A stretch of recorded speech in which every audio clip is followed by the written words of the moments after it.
Hello everyone, welcome to the another class of NPO. Now in this video, we are going to learn about receipts and payment account. It is an account which almost resemble cash account, or you can say cash book, in which all the transactions of cash and bank are recorded. Let us understand receipt and payment account. Now, receipt and payment account for the year ending. Like for example, for the year ending 31st March 2020. Okay, now this is the debit side and this is the credit side. Debit what comes in, credit what goes out. जो भी आए यहाँ लिखे, जो भी जाए यहाँ लिखे. There will be opening balance like in case of cash book, opening balance of cash and opening balance of bank. Now if there is a negative balance of bank, then it can be written as by balance brought down, bank OD case. In case of bank overdraft, bank overdraft means you have taken loan from the bank for a short term. Now, bank balance is the opposite of bank overdraft. Okay. Now this is the receipt side. Receipt means whatever we are receiving will be recorded here. Okay. Now the second item is legacy. आपको इस बारे में मैंने पहले ही videos में बता रखा है. लेगेसी आई किसी से, वो आपको यहाँ पे लिखनी है. डोनेशन चाहे जनरल चाहे स्पेसिफिक यही लिखनी है. मेंबरशिप फीस आई यही लिखनी है. एंट्रेंस फीस यही लिखनी है. ये सारे मैंने आपको प्रीवियस वीडियोस में समझा दी है. अगला है एंडोमेंट फंड आया, वो भी यही लिखना है.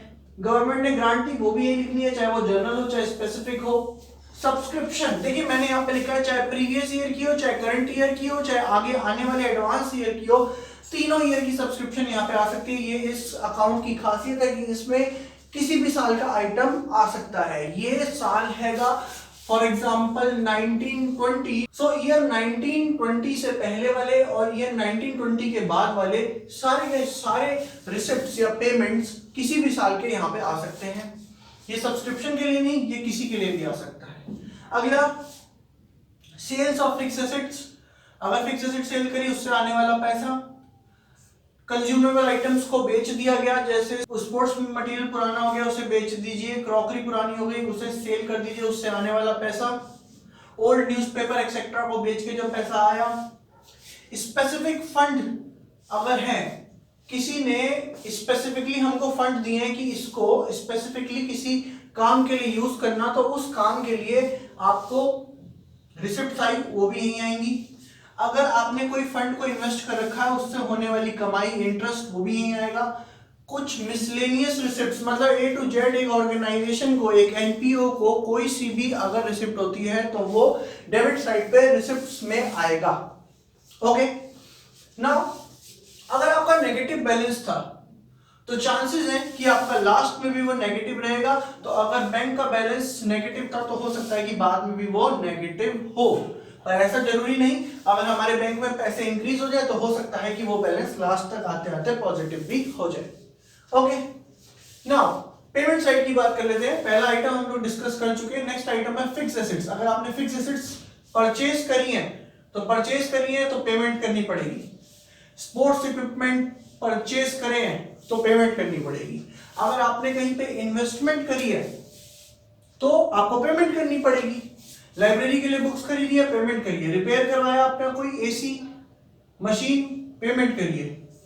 बच्चों को प्राइस बांटे कोई टूर्नामेंट कराने पे तो वो प्राइस पेड. सैलरी और वेजेस ऑफिसर्स को और लेबर्स को देनी पड़ेगी. प्रिंटिंग के खर्चे, स्टेशनरी के पोस्टेज के खर्चे पे करो. न्यूज़पेपर पीरियोडिकल्स के खर्चे पे करो. मालिक को जो पैसा देना है, आप कीपिंग ऑफ लॉन और रेंट देना है आपको, वो सारे के सारे भी आप पे करो. नगर निगम के म्युनिसिपल टैक्सेस, हाउस टैक्स, इधर उधर के टैक्स आपको पे करने हैं. अगर हमने कुछ इंश्योरेंस करा रखा है अपनी संस्था में तो उसके भी पैसे देने हैं. हमारी संस्था के खाते चेक होते हैं, उनका ऑडिट होता है, या लीगल चार्जेस जो हमें सीए को और वकीलों को देने पड़ते हैं वो. चैरिटी. एक एनपीओ चैरिटी करता भी है, डोनेशन लेता भी है, तो ये दोनों के दोनों ऑप्शन अवेलेबल होते हैं. अब याद रखिए, अगर शुरुआत में पॉजिटिव है बैलेंसेस तो हो सकता है कि लास्ट तक जाते जाते भी बैलेंस क्या हो, पॉजिटिव ही हो। देखिए याद रखिएगा, कैश का बैलेंस या तो पॉजिटिव होगा या नील होगा, कैश का बैलेंस नेगेटिव नहीं हो सकता। ऐसा क्यों? हम कह सकते हैं हमारी जेब में 200 रुपए हैं, हम कह सकते हैं हमारी जेब में 1 रुपया भी नहीं है, पर हम ये कभी नहीं कह सकते कि मेरी जेब में माइनस के 200 रुपए पड़े। आप खुद सोचिए इस बात को। तो बैंक का बैलेंस नेगेटिव हो सकता है। आपके बैंक में पैसे भी हो सकते हैं, आपके बैंक में पैसे नहीं भी हो सकते हैं, आपके बैंक में ऐसा भी हो सकता है कि पैसे ना होते हुए भी आप निकाल लें, जिसे बैंक ओवरड्राफ्ट कहते हैं। लास्ट के ये बैलेंसेस हो गए। तो ये हमने रिसिप्ट एंड पेमेंट अकाउंट के बारे में एक शॉर्ट रिव्यू ले लिया, इसके पूरे फॉर्मेट को समझ लिया कि कौन से आइटम्स रिसिप्ट में आते हैं, कौन से आइटम्स पेमेंट में आते हैं। अब एक बात समझिए, अगर रेंट आपको मिला है, अगर रिसिप्ट में है तो आपकी इनकम है, अगर रेंट आपने पे किया है तो आपका क्या खर्चा है। कहने का मतलब है कि आइटम्स इधर उधर आ सकते हैं, डिपेंड करेंगे कि वो अगर रिसिप्ट में है तो इनकम है और अगर वो पेमेंट में है तो एक्सपेंस है। जैसे कि मैंने बताया यहाँ पे रेंट पेमेंट साइड लिखा है तो एक्सपेंस है, हम यहाँ पे रेंट ऐड कर देते हैं। अगर यहाँ रेंट आया इसका मतलब संस्था की अपनी प्रॉपर्टी पे रेंट मिला तो वो क्या हो जाएगी, आपकी इनकम हो जाएगी। दूसरी बात, अगर आपने पेमेंट में फिक्स एसेट लिखी है इसका मतलब पेमेंट करके एक फिक्स एसेट्स खरीदी है। इसी तरीके से आइटम्स आपको धीरे धीरे और समझ आते जाएंगे। जो हमने पिछली वीडियोस करी हैं उनको इस वीडियो से रिलेट करें तो आपको पता चलेगा कि हमने सारे आइटम्स ऑलरेडी पहले डिस्कस कर रखे हैं। अब बात आती है इसके फीचर्स की, तो इसका सबसे पहला फीचर है कि ये समरी है कैश बुक की, इसमें सिर्फ और सिर्फ कैश ट्रांजैक्शंस रिकॉर्ड होती हैं, तो only cash transactions are recorded. ये समरी है कैश बुक की जिसमें कैश के और बैंक के आइटम्स रिकॉर्ड होते हैं। याद रखिए, रिसिप्ट साइड को डेबिट साइड कहते हैं, सारा पैसा जो आएगा रिसिप्ट साइड में, पेमेंट साइड क्रेडिट साइड होती है, सारा पैसा जो जाएगा क्रेडिट साइड में। याद रखने की एक बात और भी है यहाँ पे कि चाहे कैपिटल नेचर का आइटम हो या रेवेन्यू नेचर का आइटम हो, दोनों के दोनों तरीके के item receipt and payment account में आ सकते हैं।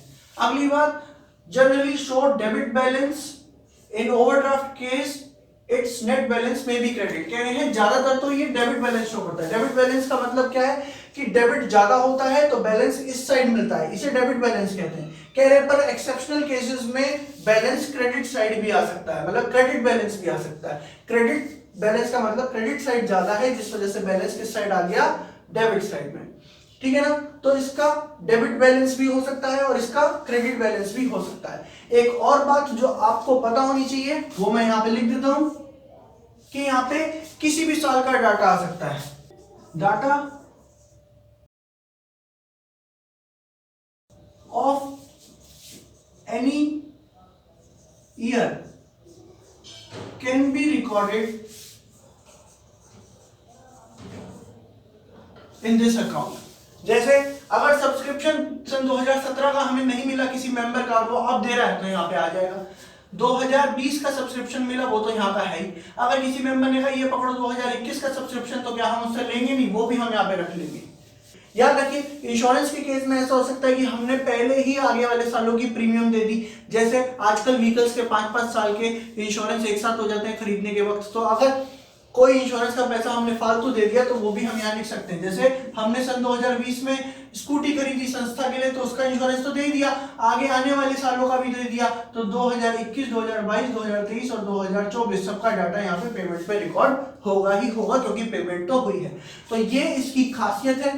इससे रिलेटेड जितने भी क्वेश्चंस होंगे वो हम लोग अगली बार देखेंगे, अगली वीडियो में देखेंगे। फिलहाल के लिए एक शॉर्ट वीडियो थी रिसिप्ट्स एंड पेमेंट अकाउंट को बताने के लिए।